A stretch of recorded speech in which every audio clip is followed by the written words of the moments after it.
yow le tig naa li yéene kay xëy laa fas yéene nañu faram-fàcce ko uppil ma sudaa bi Sud Quotidien lañ koy dëra mu xëyee na taal lu ko jiital Pastef nekk premier ministre muy Ousmane Sonko en tout cas daal ko yëg nga ñàkkaay ñi ñëpp doon xaar di ko xaarandi moom Ousmane Sonko daal nay génn indi ci ay leeral waay daw Samba to fas yéene nag jàpp dat ka dekk déclaration politique générale uppil yéene kay Sud Quotidien naa ma moom Ousmane Sonko day jàpp na dat kañ ñu ne ko le 27 décembre 2024 waaw fas yéene nag dem ca biir assemblée fas yéene jàkkaarloo ak député yi waxtaan ak ñoom wax leen ci li nga xam ne mooy déclaration politique générale bu Ousmane Sonko premier ministre waaw waay daw Samba ki bëggoon def déclaration mu nekk conférence de presse bu mu la jëne kaay daal di xëywaat ubbil yéene kaay nga fekk fa Barthélémy Dias ak ay waxam yoo xamante ne maara dañ taali yëg ko xëpp ko ci politique Sénégal seetal ma lii moom Barthélémy Dias en tout cas démb conférence de presse ba mu bëggoon def waa police na ko tere ba noppi nag barikaate li nga xamante ni mooy mairie bu Dakar fa yéene kaay wax nag kenn fii xalaa mandir ba jox xalaa doo fi jaar Barthélémy Dias naan xanaa kay sudul fii di fee te noonu la jaare moom dem ca Osaba fa ne fa def mbir ma waaw ba tey fa mu mujjee bu tey dañ koy laaj ñu ne la aatu réer na mel ni son Youssou Ndour boobee mu naan aatu réer na ki réer kay ba na meng ne menteg moom la yéene kaay daal di xëyee mu fas yéene nag gaddu kologolam boy wax moom Abdoul Mbaye en tout cas nga yëg nga kaay ak moom Abdoul Mbaye daal yëg li nga xamante ni mooy état bi ci wàllum budget financier public bi lu mel ni katame uppil yéene kaay nga liiral ma li nga xam ne mooy Wolof Quotidien mu xëyee na tàllu ko kee di Abdoul Mbaye mu daal di joxoñ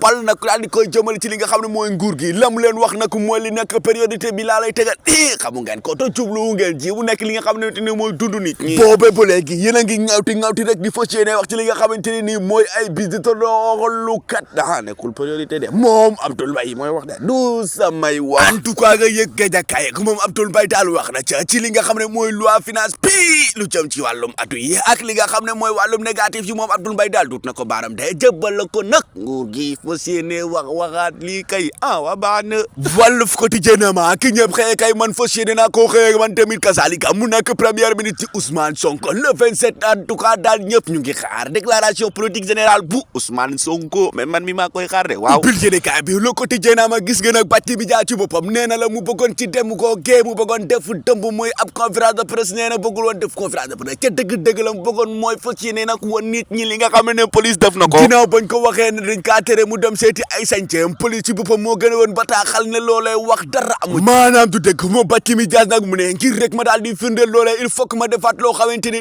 ñoom dañuy def safaan gaa ca keroog dëmb moom kay Barthélémy Dias ba mu gàldee gàddu kolam ak otoom dug ci otoom fa si ne dem foofee ca hôtel ba loonee lañ ko def barricade ko ba noppi nag ne ko du ko fi amee moom Barthélémy Dias mu gëraa ci page Facebook am waaw ne leen nag preuve yaa ngi noonu tung ni du teew ñuy nataal ni ngeen ko gisee noonu ci vidéo ak photo noonu la demee te noonu nee na demee woon keroog kon police lépp loo xamante ni ne wax na ko moom kasaalika day def noonu de waaw hey respect en tout cas ngay cëg kañakaay ak mbiiloo geeg mbàccoo gi diggante police jàppal moo Barthélémy Dias ak ñeneen ña en tout cas daal fi mu nekk nii biir ya daal dinay wel nii kete mais en tout cas lu ci monti nekk tey gii ci sëdi gi waaw dinañ xam kan moo koy wutu foofu ca conseil municipal ba de Barthélémy Dias waaw fantasir Le Quotidien naam en tout cas daal nga jëg ñakaay ak am na sénégalais yoo xamante ne ñaar lañ moom Yérim Sow ak keneen koo xamante ñu ngi koy tol ca mbir ya ñoom am nañu mandat d'arrêt foofee ca bene away ndaw Samba waa baax na kat kaay ma xamala lépp moo xamante ni li de moom daal dinay soxal seenu projet moom li Quotidien daal dina koy xëyee liiral ma etu bu njëkk ba ca ñeenteel ba seeni photo nag lañ fa daal di taf ba noppi nag di leeral ana lan moo waral seeni arrestation ana lan moo tax rek yoon daal di leen teg loxo ba noppi nag di leen toppee wàllum xaalis waaw njuuj njaaj ci jàppoon ña dañuy njuuj njaaj biir assemblée ca wot ba ñu defoon ba tànn ko kee di El Malick Ndiaye def ko njiital assemblée pencum tawi réew moom la yéene kaay bi di mandat daal di xëyee ubbil journal bi mu nekk ministre bu ñu dénkoon wàllum yoon ci nguuruk Macky Sall Aïssata Tall Sall nekk député fii ci nguur bu Diomaye Faye moom moomee daal lettre boo xam ne bindoon na ko cebal ko conseil constitutionnel fas yéene nag taslu waaw ci nga xam ne mooy vote yi nga xam ne moom la ñu tane woon ko kee di El Malick Ndiaye njiital président assemblée nationale waaw moom moomee di conseil constitutionnel nee na ko loolu tey mënut a nekk de way ndaw Samba xanaa kay loolu mooy dëgg way ndaw Samba kaay ba xamal la ca dëgg-dëgg la mu bëggoon moo ñu annulé lépp loo xam ne defoon nañ ko ci wàllum vote gi ci gouvernement gu yees gi ca biir assemblée nationale pencum ndaw réew ma moom conseil constitutionnel tey annulé na mbir ma annulé na ko maanaam recours ba mu dugal moom ci boppam da kaa rejeté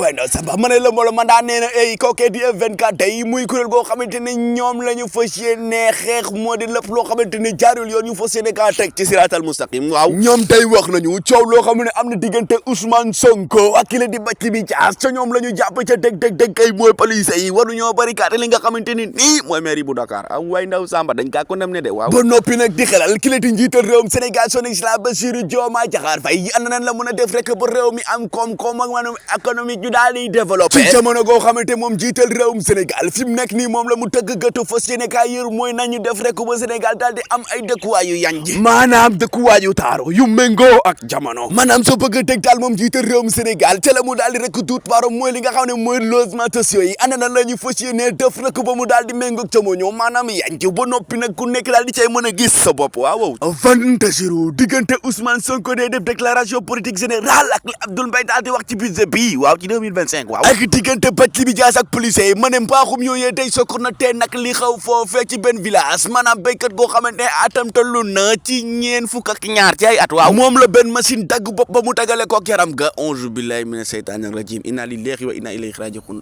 ab béykat ñu daan récolter ay atam tollu ci 42 ans moom la benn machine daal di dagg bopp bi mu tagale ko yaram yàlla na ko yàlla yërëm xare ko àjjana firdaws gars yi bu leen fàtte ngeen abonné commentaire wax ñu seen xalaat like vidéo bi commentaire yaa ngeen jëf da ciy baax day dooleel seen bi te lépp lu ñu dugal ci information da ngeen di bokk ci ñu koy njëkk a jot dañuy doog a door donc dañuy soxla doole bi jàpp leen ci rek ngeen abonné bu leen fàtte tamit ngeen partagé yaa ngi jëf